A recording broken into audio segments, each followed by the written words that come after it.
La comparaison dans l'entrepreneuriat. C'est un réflexe humain qu'on a tous de se comparer à nos potes, à nos concurrents, aux influenceurs sur Instagram. On regarde si ils ont fait plus de sous que nous, s'ils ont un meilleur lifestyle. Et c'est à la fois extrêmement toxique parce que ça va créer de la frustration, voire dans certains cas décourager complètement. Et en même temps, je pense que c'est un des meilleurs outils pour réussir dans l'entrepreneuriat. La première fois que je me suis comparé dans le business, c'était avant de me lancer. Parce qu'avant, j'étais youtubeur et entre youtubeurs, parfois on fait des soirées un peu comme dans tous les milieux. Et j'ai découvert qu'il y avait deux types de youtubeurs, les youtubeurs et les youtubeurs entrepreneurs. Donc il y avait un business en plus qui mettait en avant et ces mecs-là faisaient 10 fois plus de sous. Et ça m'a mis une claque. Je me suis rendu compte que j'étais à des années-lumière de mon plein potentiel et j'étais potentiellement en train de passer à côté de ma vie. Et derrière ça, j'ai eu peut-être 3-4 mois où j'ai tout arrêté, 3-4 mois de remise en question pour me dire mais où est-ce que j'ai merdé? C'est pas possible. Mais c'est ce qui m'a donné la faim et l'envie de me lancer dans l'entrepreneuriat, sinon j'aurais jamais commencé parce que je n'aurais jamais vu le problème.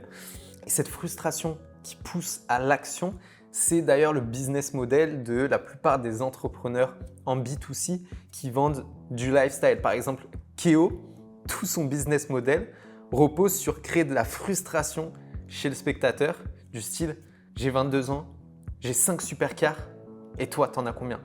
Et va te mettre des claques comme ça. Et toi, qu'est-ce que tu fous? Où t'en es? Et là, il y a plusieurs étapes de réflexion. La première réflexion que tu peux avoir, c'est « non, c'est pas possible ».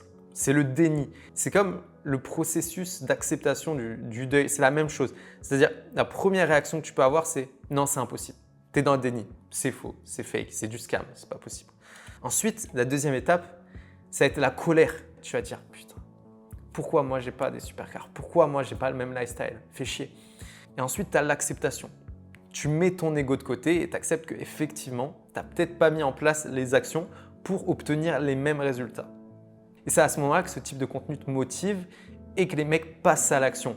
Après, je ne prône pas son business model. Habitant à Dubaï, dès que tu vas connecter avec des mecs, tu vas rencontrer, tu arrives tout de suite à voir plus ou moins si le gars il est en place ou non. Parfois, ça peut piquer un petit peu ton ego et tu as vite fait de te comparer et de te dire pourquoi je n'ai pas les mêmes résultats.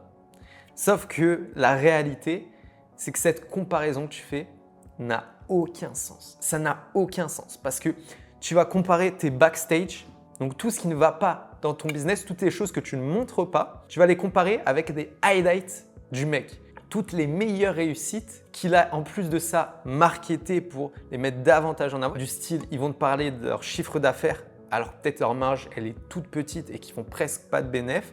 Peut-être même qu'une grosse partie, c'est du contracté, c'est-à-dire des sous qu'ils n'ont même pas touchés, mais qui prévoient de peut-être toucher par la suite. Le mec, il te parle d'un mois spécifique, mais peut-être qu'avant, il y avait 3-4 mois où il faisait zéro parce qu'il préparait le lancement, etc., etc. Les mecs peuvent en rajouter des couches de marketing dans tous les sens.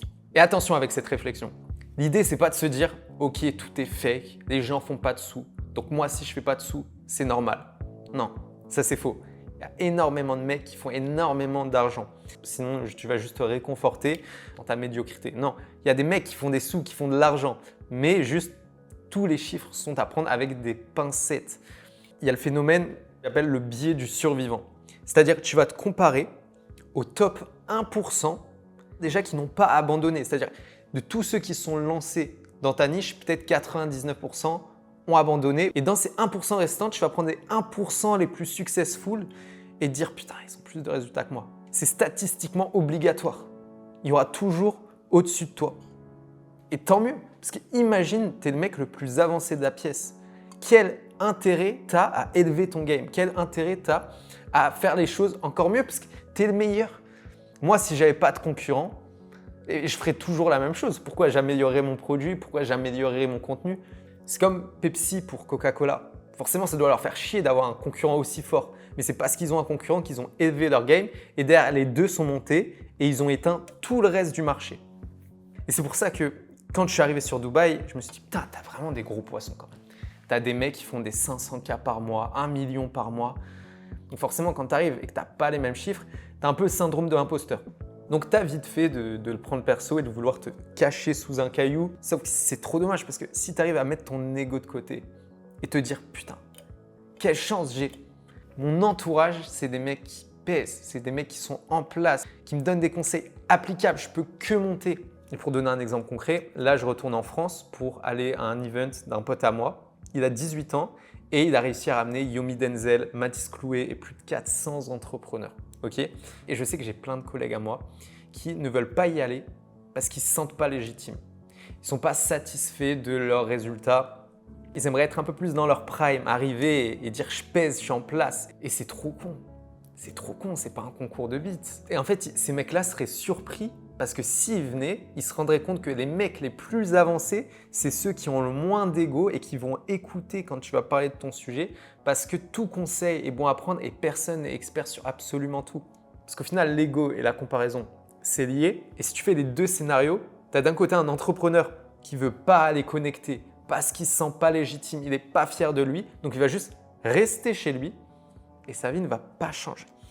Et de l'autre, tu as un entrepreneur qui va mettre son ego de côté, qui va aller connecter et se rendre compte que tout le monde a des galères. C'est normal, c'est le principe même de l'entrepreneuriat, mais ces gars ont continué. Donc ça va le motiver et ils vont lui donner des tips sur comment mieux gérer X, Y. Donc il va avancer plus vite. En plus de ça, quand tu connectes, ça te crée des opportunités. Potentiellement, tu trouves des clients, donc tu fais plus de thunes. Bref, ce gars qui ne se compare pas et qui met son ego de côté va avancer 10 fois plus vite. Parce qu'au final, le dilemme est très simple. Tu as deux pièces. Est-ce que tu préfères être dans la pièce numéro 1 où tu es le plus avancé? Donc forcément, tu te sens bien parce que tout le monde va dire « Ah mec, tu es trop fort, comment tu fais ça? Tu es le meilleur ». Ou alors, tu es dans la deuxième pièce. Tu es le moins avancé. Donc certes, tu te sens comme une merde, mais dès que quelqu'un ouvre la bouche, c'est un tips qui te fait avancer. Et petit à petit, dans tous les cas, c'est obligatoire. Tu finis par être la moyenne des personnes que tu fréquentes. Donc, de manière naturelle, tu vas être au milieu de la pièce. Et si tu pousses un peu, tu vas devenir le meilleur et changer de pièce. Et c'est ça l'objectif. Je devrais être architecte. Ou le jeu, ça me fait penser au jeu là où tu as un petit personnage et tu te peins pour pas qu'on te trouve.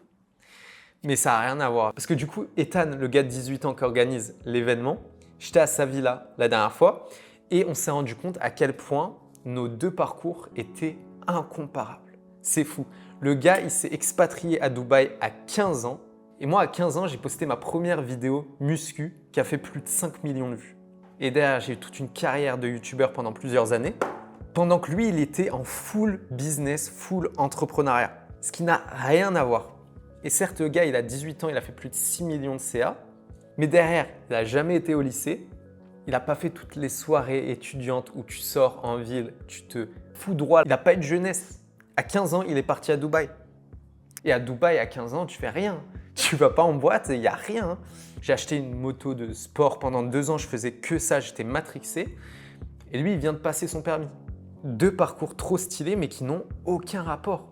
En fait, quand tu te compares, il y a tellement de trucs que tu ne peux pas prendre en compte. Par exemple, le gars, il va te dire ah, j'ai fait 10K le premier mois de mon business. Tu vas te dire ah, il est trop fort, putain, pourquoi moi, je ne fais pas autant. C'est ouais, mais la réalité, c'est que le gars, ça fait 2 ans qu'il enchaîne échec sur échec sur échec. Et donc, il montre que son énième business qui a enfin pris parce qu'il a accumulé tellement de compétences. Parce que je prends l'exemple de ce que je connais, le business model du coaching, de l'accompagnement. Tu dois maîtriser tellement de compétences.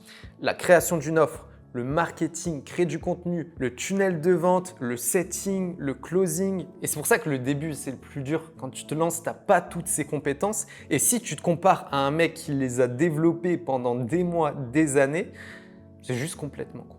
Le pire dans tout ça, c'est que c'est malsain parce que combien d'amis à moi ont une jalousie maladive, tu vois, ils se comparaient à des gars qui connaissent très successful. Et tu veux que je te dise la vérité? Très souvent, le mec qu'ils enviaient pendant des années, qui était successful sur tous les aspects, il va lui arriver une dinguerie du jour au lendemain. Il va se faire renverser par une voiture. Il va tomber malade. Il va tout perdre. Sa femme va le tromper. Tu vois, c'est la vie, ça arrive à tout le monde. Je le souhaite évidemment pas, mais c'est la réalité. Et c'est là où tu vas te dire, pourquoi j'ai perdu mon temps à l'envier? Parce qu'au final, c'était que sur un instant T, un instant I du coup, c'était que sur un moment M. C'est quoi le truc? Mais je crois que c'est instant T, mais je ne comprends pas du coup pourquoi le T. Bon bref, tu compares même pas les vies dans leur globalité. D'ailleurs, aparté, mais s'il y a des entrepreneurs qui veulent que je les accompagne sur YouTube pour faire plus de vues qualifiées et plus de conversions, je vous ai mis le lien dans la description. On se fait un call, un audit. J'analyse votre chaîne YouTube gratuitement et puis si le feeling passe bien et que ça fait sens, potentiellement bosser ensemble. Je vous mets le lien dans la description, on reprend.